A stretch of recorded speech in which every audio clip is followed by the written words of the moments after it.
everyone, it's Layy of How to Mommy and welcome back to my channel. In my previous videos, I was sharing about YouTube tips and tutorials on how to grow your YouTube channel, and I finally finished that series. So today, we are finally back. Babalik na tayo sa paggawa ng mga mommy videos, mga lifestyle videos, mga beauty, skincare, ganun. The usual thing, back to our original niche about being How to Mommy. So, thank you very much for still watching my videos. If you're still here on my channel, salamat at hindi kayo nag-unsubscribe. And I think there is no better way to restart or to resume uploading mommy videos than to start with my birth vlog. Kasi it's been a long time na. It's been 2 years and hindi ko talaga na-share sa inyo yung napakahabang birth vlog ko kung paano ako nanganak. My whole labor and delivery experience with Cairo, and it's been 2 years kasi 2018 akong nanganak. Aside from ayoko makalimutan yung buong experience, gusto ko din siyang i-share sa inyo para malaman nyo kasi yung madaming birth vlogs na napaka-perfect or napaka-okay, napaka-smooth. So, you're gonna hear about my story na hindi masyadong perfect. Parang okay lang naman siya. We're glad we are safe. Pero medyo rocky din yung pinagdaanan ko. And the reason bakit natagalan ako sa paggawa ng video na to is because I forgot. Madami ako nakalimutan, madami akong hindi naintindihan, and I had to ask my OB or my friends who are doctors kasi hindi ko siya masyadong ma-explain. So, shout out to my friends, Dr. Cristyne Loquero and Dr. James Novo. They are still OB residents but sobrang dami nilang knowledge na i-share sa akin. Sobrang dami nilang yung mga happenings dati na hindi ko masyadong naintindihan when I was on labor and delivery. They were able to make it clear kung bakit yun ang nangyari, kung bakit ganito ang ginawa, or bakit ganito yung process. So, thank you very much to my OB friends and to my friends who are also nurses. Madami din kayong naitulong sa akin, and madami, you were able to make things clearer for me. By the way, I am also a nurse pero hindi ako practicing. So, nag-aral ako ng nursing for 4 years but I didn't work as a nurse. Although I have experience sa labor and delivery room din. Nakapaanak din naman ako ng mga mommies. And nagbantay na ako ng mommies while on labor. Parang hindi lang talaga ako masyadong well-versed about labor and delivery. Pero may idea din naman ako. Mandali ako makaintindi. Yun. So, anyway, sorry, ang haba ng intro, no? I am talking about my first pregnancy, by the way back 2018. My EDC or expected date kung kailan ako manganganak was March 7, 2018. But as early as 7 months, I was already ready with my hospital bags in case na maaga ako manganak. But nothing like that happened, thank God. So, umabot ako ng 9 months. And actually, ladies, if mommies, if kayo, expecting kayo, as early as 37 weeks, pwede na kayong manganak. I think that's the safe mark parang of your pregnancy na okay na. Kung ilalabas nyo si baby, more or less full term na si baby, 37, 38, 39, 40 weeks. So yun, umabot ako ng 9 months pregnant. And then, nag-start yung story ko February 28. So, February 28 in the evening, I was 39 weeks pregnant back then. Nadapa ako. So, it was dinner time. Naglalakad lang ako sa labas, I think from the kitchen papunta sa bahay. And I had to pass by, actually siya sa plain, sahig lang naman siya na may konting mga bato. And nadapa ako. It was nothing severe. Parang meron lang akong pasa or mga gasgas. Ganon. Tapos, hindi naman natamaan yung tiyan ko. And then, I landed on my hands, my arms, or my tuhod, nakalimutan ko na. Pero yung tiyan ko is hindi natamaan and I was okay. May gasgas lang, I think. Tapos, natakot ako pero okay lang because there were no contractions, there were no discharges, hindi natamaan yung tiyan ko. I was okay. That's February 28 in the evening, and then natulog ako. It was really fine. I was really okay. But in the morning, March 1, nagising ako ng maaga because parang basa yung feeling ko. So, I really felt very wet. So, dumiretso ako ng, sa toilet. Then, nakita ko, kasi may suot ako na panty liner. Yung panty liner ko is may discharge siya na clear, tapos pink. And then, when I wiped down there with the tissue, yung tissue is pink. So, na-alarmed ako ng konti na parang baka it's a sign of labor. But I wasn't so sure kasi wala ako na-feel na contractions. Pero super basa.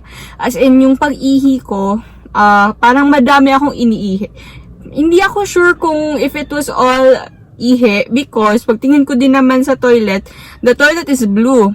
So, I'm not sure if it's all yellow, if it's all clear, pero wala siyang blood. Parang pink lang talaga yung duda ko. Kaso hindi siya masyadong clear kasi blue yung toilet. So, feeling ko lang na may water. Like, aside from ihi, feeling ko nag-break yung bag of water ko. But I wasn't so sure. Just to be ready, naligo ako, and then I told my husband, I told my family, and I also told my friends who are doctors and nurses sa group chat namin na yun yung nangyari, and they told me to go to the hospital, or at least to see my OB for a prenatal or something, like sa clinic niya. So, yun yung ginawa namin, naligo ako, and then I changed into parang hospital clothes, or yung ready na akong magstay muna sa hospital, and then my hospital bag was already ready, and then we drove to the city, kasi medyo malayo yung bahay namin from the city. That was also a weekday, March 1, tapos traffic, may pasok, may trabaho, so matagal kaming umabot sa hospital, mga 1 hour din yung drive namin, so it was a good decision na lumapit na kami sa hospital. I wasn't even so sure if manganganak na ako, pero it was just safer to be near the hospital. And naalala ko mga 8 a.m. nasa car ako, nakapag-selfie pa ako, tapos nag-makeup ako ng ganito, light makeup lang naman.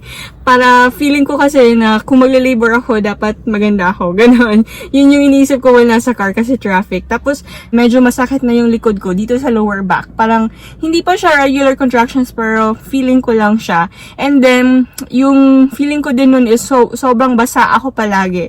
Parang yung panty liner ko is bago, pero parang meron na naman siyang mga clear na discharge. So, yun. Hindi pa naman siya masyadong madami or sobrang umaagos, pero palagi siyang basa. So, yung duda ko is I was really leaking already. That was the time while I was in the car na tinatawagan namin yung OB for a prenatal, kasi kailangan magpa-schedule ng prenatal check-up over the phone before ka pumunta sa clinic mismo. Pero wala pang sumasagot. That was 7 a.m., 8 a.m. So, dumiretso kami dun sa clinic, and then we were just waiting for her outside of her clinic, mga 9, ganon. And then 9:30, pumasok na siya. I mean, nagkita na kami ni Doc, and then kinuwento ko yung nangyari. I was actually scheduled naman talaga for a prenatal every week.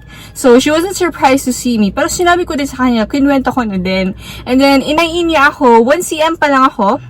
Nothing alarming at all. Pero sinabi ko kasi na feeling ko nag-leak yung bag of water ko kasi madami akong discharge.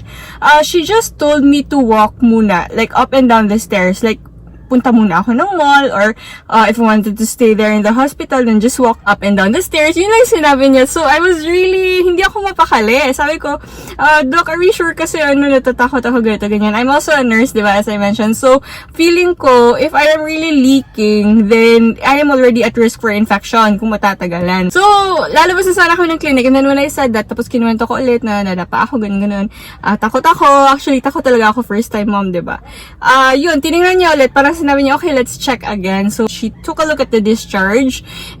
Tapos parang mas dumami, or parang feeling niya, yes, it might be amniotic fluid, or it might be, yung bag of water mo talaga is, leaking already. And kapag ganun kasi, bilang na yung oras mo, and you're not even sure kung kailan talaga siya nag-start na mag-leak, so baka maubos siya. And it's also true that it is, you are at risk for infection. Your baby is at risk for infection already. So, sabi niya, okay, then I think pwede ka nang pumunta ng labor room, doon ka na lang magstay so that you can be monitored. So, that's what happened. The clinic was just right across the hospital din naman kung saan ako gustong manganak. So, I just walked.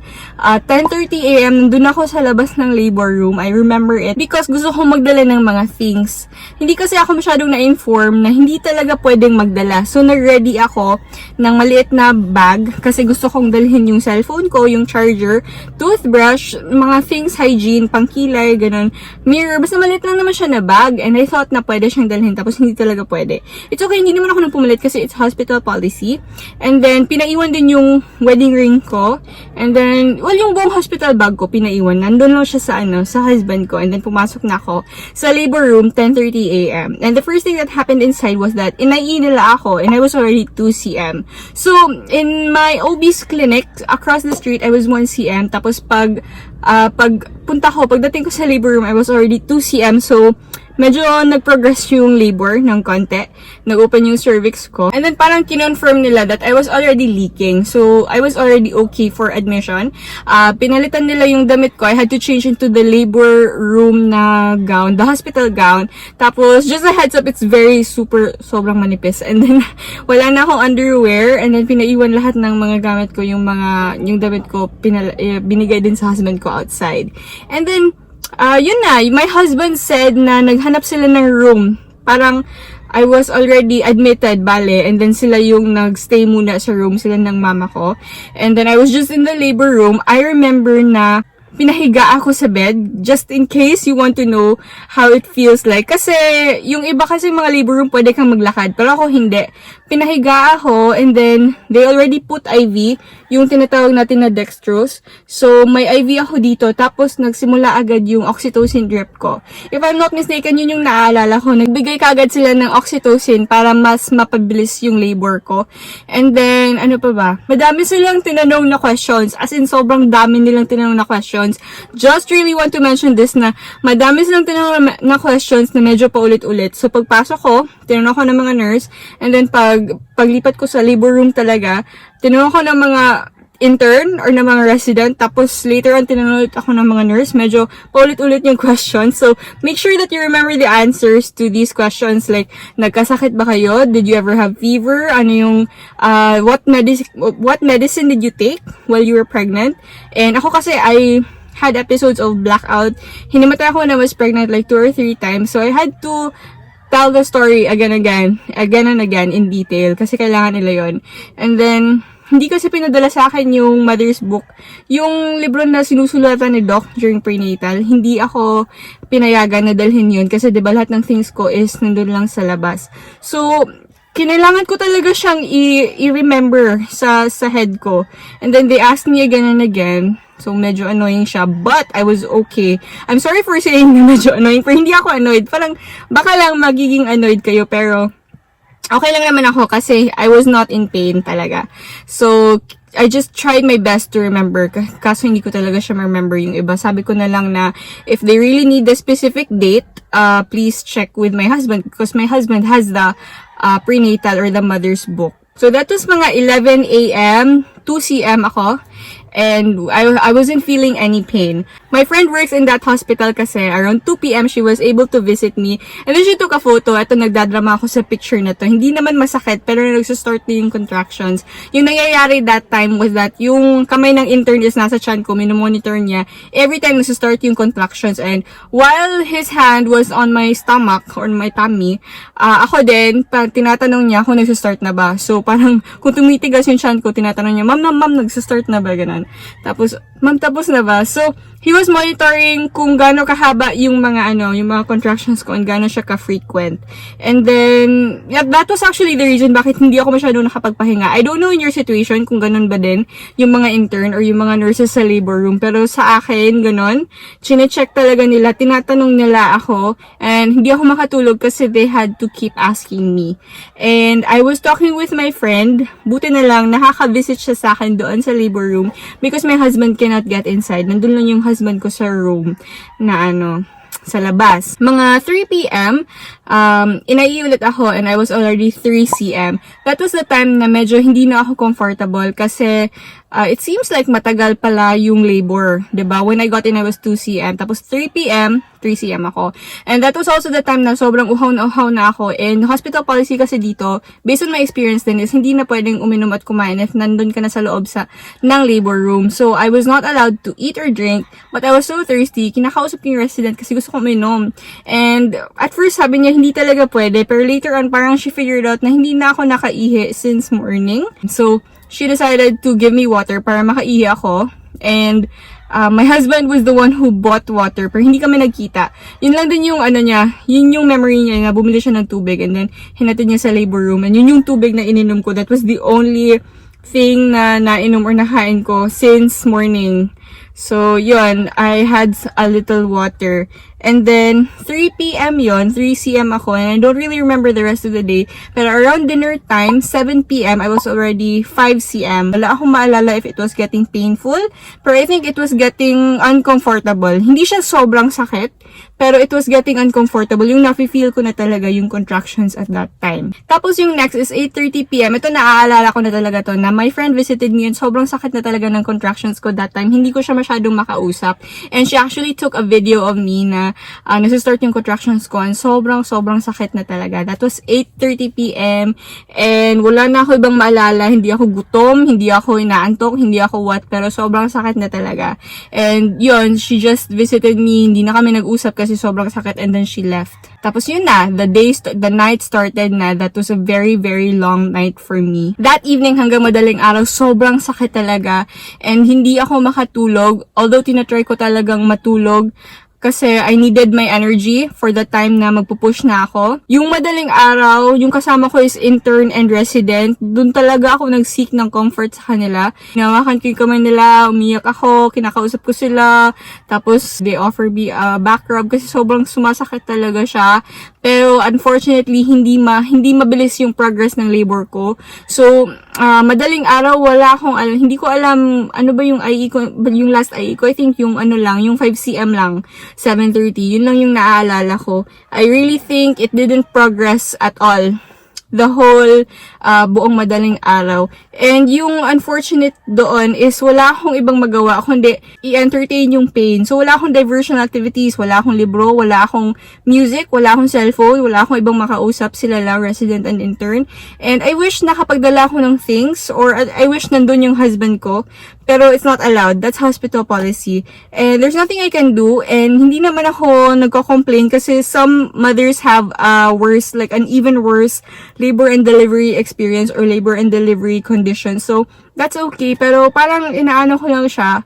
I'm like telling you lang kung ano yung nangyari that time. And probably if we had the budget, sana private labor room and private delivery room siya para kasama ko yung husband ko the whole time. Pero it's okay. It's okay. For me talaga, what's important is I was safe. Pero yun na nga, it was very uncomfortable. And aside from wala akong diversional activity, sobrang ginaw ng labor room nila. Manipis kasi yung gown, and I think I had a blanket pero manipis din siya. Tapos, madali kasi akong ginawin. And then, whenever I had to reposition para mas comfortable ako, yung dito ko is tiles already. So, wala akong source of warmth or anything. But it's okay. A very minute detail lang siya na gusto kong i-share. Kasi yung pinaka-major talaga is sobrang sakit talaga niya nung time na yun, madaling araw. And then I think almost morning na sobrang umiyak na ako, hinawakan ko yung kamay ng resident, hindi ko na alam kung paano na ba to, no, there's nothing you can do when you're there. Just wait lang talaga, yun lang talaga yung magagawa, especially I was still 5cm. At that time, wala talaga kaming plano about epidural. I didn't even read about epidural, although of course, alam ko kung anong epidural na, pero hindi ako na-research, hindi din ako nagtanong sa OB ko because I had no plans. Aside from that is more expensive. Para sa akin din, para siyang, it's not necessary kasi kaya ko. I actually have very high pain tolerance, pero yung madaling araw na yon, sobrang sakit, hindi ko makalimutan. Tinanong ko yung resident, tapos sabi ko, Doc, what about an epidural? Baka pwede niyo akong bigyan ng epidural kasi sobrang sakit, hindi ko kaya, and nauubusan ako ng energy. Hindi ako makatulog, hindi ako makarest. So, I don't know why, but the resident just said that it wasn't going to help me at that point. And it's just going to prolong the labor. Which is true, actually. I asked my friends who are OB residents. Totoo naman din na usually kapag bibigyan ng epidural yung mother is medyo hahaba yung labor niya. Which is not ideal for me kasi, diba, I was really leaking since morning pa, tapos matagal ang mag-progress yung labor ko. So, baka mas magiging matagal siya if bibigyan ako ng epidural. In my case, hindi naman sa bawal talagang magpa-epidural, pero yun lang yung iniisip ng resident at that time. So, she said that the epidural wasn't going to help me. So, hindi ko na siya pinush. I was so much in pain na wala ako sa mood pilitin siya or tanungin siya or like to ask for a second opinion. Wala. Parang I just accepted it. Parang, okay. Parang gumanala ako. Pero sobrang sakit talaga na I asked her if there was anything she could give me para makatulog ako. Parang yung attention ko is wala doon sa pain. So, she gave me something. Hindi ko talaga siya masyadong maalala, pero feeling ko it's Demerol, na it's a type of medication para makatulog ka. I'm not sure dun paano niya binigay. I think she injected it somewhere. Hindi ko na maalala. Pero after she gave it to me, nakatulog ako. Thank God, nakapag-rest ako kasi at that point, iniisip ko pa rin na magiging normal delivery siya, so I will have to push. And kailangan nyo ng sobra-sobra daming energy if you need to push. So, next memory ko is 6:30 a.m. umaga na, March 2 already, and inai ulit ako ng resident, and I was already, thank God, I was already 9 cm. If you have any background or nakapa-research kayo about labor and delivery, kapag 9 cm, feeling nyo mabilis na or malapit ng mga anak, right? Unfortunately for me, it was such a long morning. Sobrang tagal ko sa 9 cm. 9 cm ako forever actually. Spoiler alert. Hindi talaga ako nag 10 cm. And that was the longest morning of my life. Sobrang sakit ng morning na yun. Ayoko talagang maulit siya. I will not wish it on my worst enemy. Ang sakit talaga ng morning na yun. Sobrang dalas na ng contractions.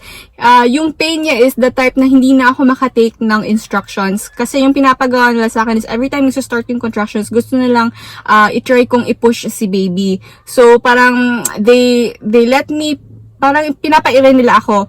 Tapos, tinatry ko naman, pero may mga times na dahil sa sobrang sakit, imbes na iire ako, I just lie sideline. Alam niyo yun, tumatagilid lang ako, tapos nag-fetal position lang ako sa sakit. As in, hindi na ako makatake ng instructions, dahil sobrang sakit na talaga. Tapos, hinahanap ko yung OB ko, yung consultant talaga, yung the OB meaning yung doctor na, yung nagpa-prenatal sa akin for 9 months yon. Hindi pa siya available at that time. So, resident lang yung kausap ko. And yung resident kasi, hindi siya makapag-make ng absolute decision. It has to come from the OB talaga. So, ayun, 6:30 AM, I was 9 cm. Sobrang sakit. I think nakatulog ako sandali. Pero, mga around 9 AM, dumating na yung OB ko. And, inaiini ako. Unfortunately, ilang hours na, 6:30, 7, 8, 9 AM, I was still 9 cm. So, hindi nag-progress yung labor ko. Pero sobrang sakit, sobrang dalas ng contractions. And, tinignan ko nga yung face ng OB ko. Pag-check niya na 9 cm, parang she was a little bit disappointed because the news is, wala pa tayong, it's not yet going to end, ganon. So, ayun, lumabas lang siya. She just walked out and she said we had to wait. Wala, there's nothing we can do. So, yun, yung face ko talaga parang, more of this. Ayun, there was really nothing they can do at that point. So, we just had to wait. So, that was also the time na hindi ko makalimutan yung mukha ng intern na kasama ko when she left. Tapos, hinawakan ko lang yung kamay ng intern na yon, umiyak ako, tapos kinakausap ko siya, tapos binabackrob niya ako kasi wala, there was really, we just had to wait habang sobrang sakit, habang nasa 9 cm pa ako. We had to wait for 10 cm or for at least the baby to show na parang ready na siyang lumabas. It was really painful. It was super painful. Yung type na sobrang nanginginig ka na, sobrang tigas na ng kamay, ng paa, ng tiyan, sobrang nanginginig talaga buong katawan ko. It was so painful. And bad news is 10:30 AM, bumalik yung OB ko, inaiini ako, tapos 9 cm pa din ako. As in, grabe talaga, hindi ko ma-imagine yung bad news talaga sa face na, oh my God, parang, so hindi pa to tapos, ganun. Pero from that, na 9 cm pa din ako, may good news naman. Tinignan niya ako, tapos sabi niya, CS na lang tayo. Gumanon siya. I couldn't forget the look on her face when she said that. And I also couldn't forget my reaction na parang sobrang sayo ko na parang, yes, Doc. Sobrang saya ko talaga when she said na CS na lang siguro kami. So, ayun, from that point on, wala na akong ibang maisip. Like, my attention was all on, yes, mag-CS na tayo, yes, mag-start na tayo, CS na lang ako. Sa totoo lang guys, wala talaga yung planong mag-CS kasi iba yung presyo ng CS, napakamahal ng CS. Pero I had no choice and I was in so much pain na sobrang umuo talaga ako ng ganun. And then my husband said, tinawagan daw sila from the room. They were very anxious by the way kasi halos isang buong araw na silang nandun sa room and there was no news, there was no progress. Buti na lang my friend who was visiting me kept on updating them kung kumusta na ako, kung ilang CM na ako. Pero aside from that, hindi na talaga kami nagkita. And imagine that, natutulog ka, and then pagising mo, wala pang update, you had to call or you had to ask somebody na, ano nang nangyari dun sa labor room. So, they were very anxious, and then they received that call na pinapunta sila doon sa my labor room. And then, alam nyo guys, my husband is also a nurse, so alam nila na, it's either lumabas na si baby or there is some other news. Especially pagdating nila sa labor room, yung husband ko, nakita niya yung doctor. So, normally, the doctor wouldn't go out. Kapag lumabas na si baby, hindi naman niya sasabihin, congratulations, it's a boy. It's either a nurse or some hospital staff. So, when he saw the doctor, when he saw our OB, parang kinabahan siya, pero because he's a nurse, parang feeling niya, it's a news about cesarean. So, yun na nga, tama yung feeling niya. Paglapit niya sa doctor, yung sinabi is, parang pinapaalam lang niya na kailangan nilang i-CS ako. So, diretso siyang, he just said, yes, okay doc, that's alright, no problem about that. So, ayun na, they transported me, naaalala ko, hindi ko talaga siya makalimutan na when they transferred me, yung kuya, alam nyo, yung kailangan akong buhatin from my bed to the stretcher na sinasabi ko sa hospital staff na please be careful kasi kung nagsisimula na yung contractions ko, bigla talaga akong tumatagilid tapos gumaganyan ako. Tapos natatakot akong mahulog. So I can remember really saying that to the kuya na binubuhat ako. Tapos I was wheeled out of the labor room. Tapos lumabas ako. That was the first time na nakita ko ulit yung husband ko. I think my mom was also there and some of my friends who are nurses. Tapos, I think I remember na hinawakan ko yung kamay ng husband ko. I saw him for the first time since, we part ways the day before, diba?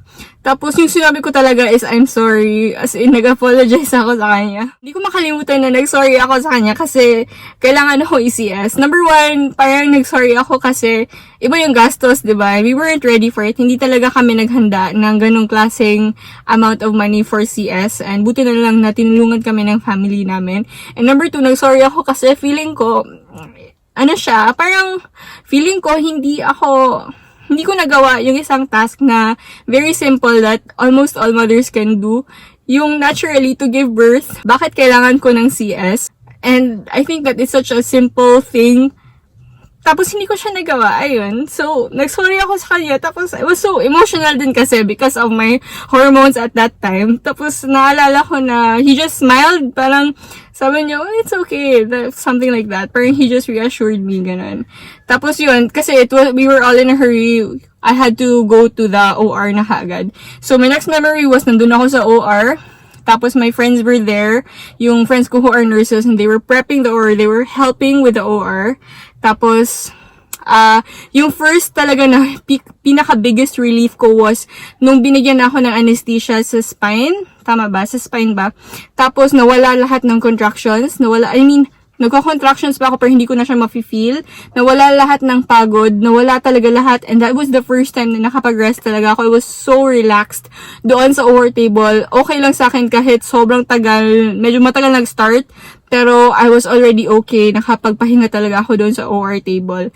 And mind you, mommies, wala na kayong maaalala dahil sa pagod. If you had the same labor experience as me, sobrang haba na. Yung next ko na lang na naalala is that inilapit na nila yung mukha ni baby dito and then I kissed him. And sa totoo lang, hindi ko nga siya masyadong maalala pero my friend was able to take photos kaya naaalala ko siya ngayon that happened. And then sabi ng anesthesiologist na kiss baby. So I kissed baby. That was the first time na na-meet ko si Cairo. And then after I kissed Cairo, natulog ako. Binigyan ako ng parang, I inhaled something tapos sobrang tulog ako right away. And yun yung one of my biggest regrets. I just really want to share it na hindi ko naalala. Alam niyo yung mga stories ng mga mommies na paglabas ni baby, narinig nila baby out, tapos narinig nila yung iyak ni baby, tapos yung feeling na first time nila makita si baby, it was love at first sight, tapos they breastfed their baby, they held their baby. Lahat ng yun, hindi ko talaga siya maalala. Wala akong memory, as in zero talaga. And I was just so tired, gusto kong matulog. Yun yung feeling after CS. And for me, that is, sayang. For me, sayang siya. Sayang siya because I was so excited. I was looking forward to that moment, pero hindi siya nangyari sa akin. And, yun. That was my labor and delivery experience. 3:30, nagising ako, and my baby was still in the nursery. And then I was, tinransfer ako doon sa room, so nagkita na ako, nagsama na kami ng husband ko in the room while si baby is nasa nursery pa because he was at risk for infection. And then, he was roomed into me sa evening na. So, around dinner time na kami nagkita ni baby, and my family was already there, and we all met Cairo, and that was the first time I breastfed him, and that's the end of my story. Yun. I was in labor for 24 to 26 hours and then I ended up, binigyan ako ng cesarean section para may labas ng si baby and, well, that's it. So, ayun, ayoko sanang pahabain yung kwento, but just one last thing na sobrang nag-regret talaga ako. I don't know kung saan ako nagkamali, pero sana, yung wish ko talaga is naging normal delivery siya. Like, I really regret na naging cesarean section siya. Although, I am grateful kasi safe kami, and the labor and delivery conditions I was in was so much more comfortable than the others. Of course, yung iba nasa bundok, nasa birthing home, nasa bahay lang, yung iba nasa sasakyan, di ba, habang nililabor. So, napakaswerte ko, pero parang I just really regret it na parang hanggang ngayon, feeling ko talaga na meron akong pagkukulang at some point, and I don't know what. Pero, I'm happy that it's all over. But if pwede siyang ulitin, like if for example, the Lord will bless us again with another pregnancy or pregnancies, sana maging normal siya. Sana hindi siya ganun kahaba. Sana hindi siya ganun kasakit. Sana kasama ko si Carlo during the labor and delivery.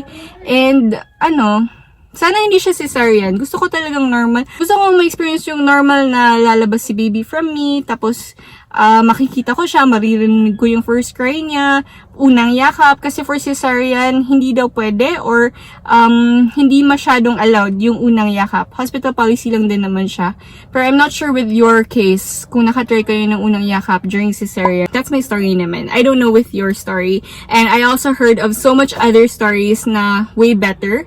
And meron ding way worse. So, okay lang ako. Kinukwento ko lang siya. And I just don't want to forget these in the future. Kasi it's my first. And, well, sana may natutunan kayo sa labor and delivery experience ko.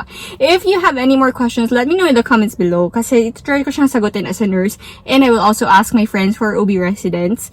And, yun, I think that's it. I am so sweaty. Sorry. Kasi sobrang haba ng video. But thank you very much for watching this video. Sana may natutunan kayo. And, I hope it's a good start. It's a good restart of my channel na maging mommy content ulit siya starting today. So, thank you very much for watching this video. I hope you will subscribe to my channel and give this video a thumbs up. Leave comments below and see you on my next video.